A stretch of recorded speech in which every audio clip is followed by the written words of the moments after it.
নমস্কার বন্ধুরা, অপর্ণা ফুড হাউসে আপনাদের সকলকে স্বাগত। এই রেসিপিটি আপনারা সকাল সন্ধ্যে চায়ের সাথে মজা করে খেতে পারেন ও বাচ্চাদের টিফিনেও দিতে পারেন। এটি বানানোর জন্য নিয়ে নেব 1 বাটির মতন সুজি।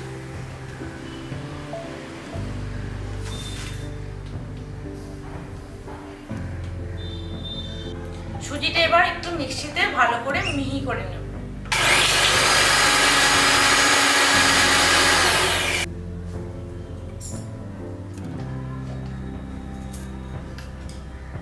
বেশ ভালো মিহি হয়ে গেছে। এবার আমি দিয়ে দেবো এর মধ্যে 1 বাটি ময়দা। দিয়ে দিচ্ছি ময়দাগুলি। এবার দিয়ে দেবো কিছু পরিমাণ টক দই।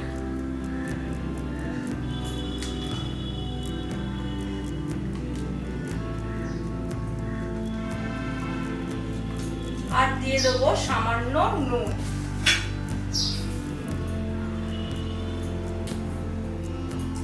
এবার ভালো করে আবার মিক্সিতে আমি মিহি করে নেব। পরিমাণ জল দেবো, জল দিয়ে ভালো করে গুলে নেব।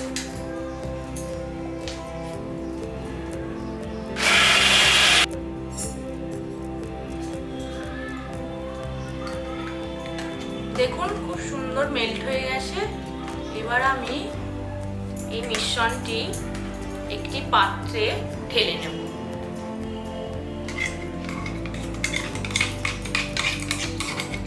এবার আমি শুকনো লঙ্কা অল্প পরিমাণ ভেজে নেব।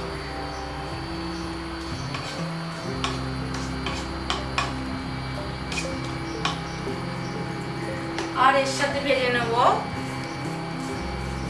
ক্যারি পাতা। মোটামুটি এবার শুকনো লঙ্কা ও ক্যারি পাতা ভাজা হয়ে গেছে, পাতাগুলি মরমর করছে। এবার আমি নামিয়ে নেব। এবার আমি একটা কড়াই নিয়ে নেব। আপনারা নেবেন যেটা চাপা দেওয়া যেন যায়। অল্প পরিমাণ জল দেবো এবং জল দিয়ে বসিয়ে দেবো এইরকম একটা স্ট্যান্ড।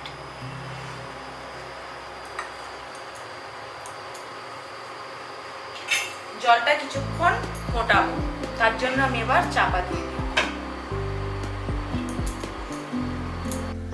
শুকনো লঙ্কা ও ক্যারি পাতা ঠান্ডা হয়ে গেলে আমি হাতে করে তুলে নিয়ে গুঁড়ো করে যে ব্যাটারটা আগে থেকে আমি তৈরি করে রেখেছিলাম তার উপরে দিয়ে দেবো।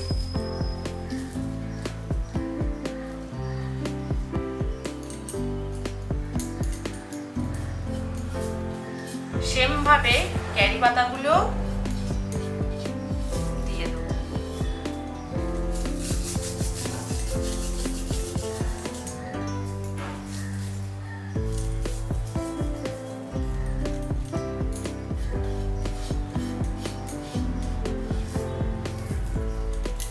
আর দিয়ে দেবো কাঁচা লঙ্কাগুলি ছোট ছোট করে কেটে ব্যাটারে দিয়ে দেবো।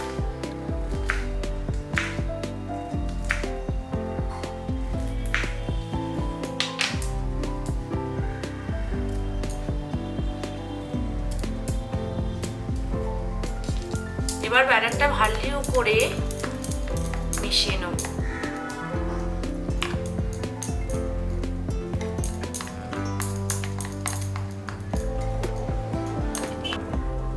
এইরকম একটা থালা নিলাম। এবার এতে অল্প পরিমাণ ঘি মাখিয়ে নেব যাতে ব্যাটারটি তুলতে সুবিধা হয়। আপনারা ঘিয়ের বদলে তেলও দিতে পারেন।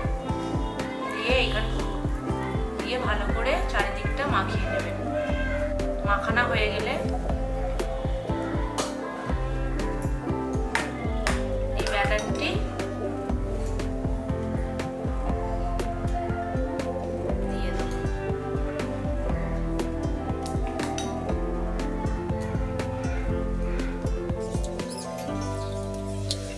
দিয়ে ভালো করে আমি আমি নাড়িয়ে নেব যাতে চারিদিকে সমানভাবে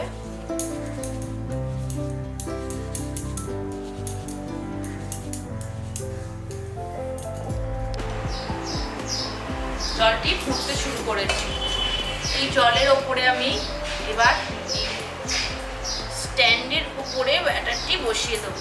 বসিয়ে 5 মিনিটের মতন চাপা দিয়ে দেবো। 5 মিনিটের মতন হয়ে গেছে। 5 মিনিট পর আমি খুলে একটি ছুরির সাহায্যে দেখে নেব সুজির নাস্তাটি তৈরি হয়েছে কিনা। ছুরির গায়ে যখনই দেখবো ব্যাটারটি লাগছে না, তখনই বুঝে নেব যে আমাদের নাস্তা তৈরি। এবার আমি নামিয়ে নেব। এবার আমি ছুরির সাহায্যে চারিদিকটা কেটে নেব। কেটে নিয়ে আমি আমার মতন সাইজ করে কেটে নেব। আপনারা চাইলে আপনাদের ডিজাইন মতন করে কাটতে পারেন। কাটা হয়ে গেছে। এবার আমি রোল রোল করে তুলে নেব।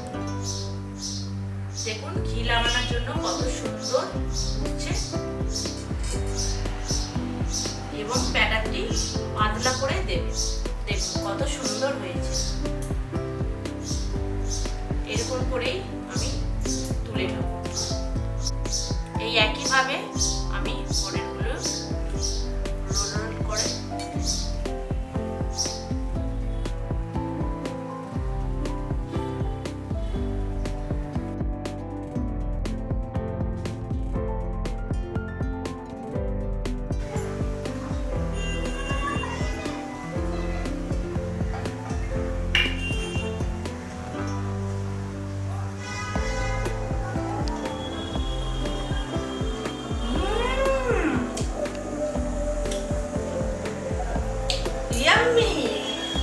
আমার রান্নার ভিডিওটি যদি আপনাদের ভালো লেগে থাকে তাহলে অবশ্যই আমাকে কমেন্ট সেকশনে জানাবেন কেমন লাগলো। আর আরো যদি রান্নার ভিডিও দেখতে চান তাহলে আমাকে কমেন্ট করে জানাবেন, আমি সেই রান্নার ভিডিওটি তৈরি করব।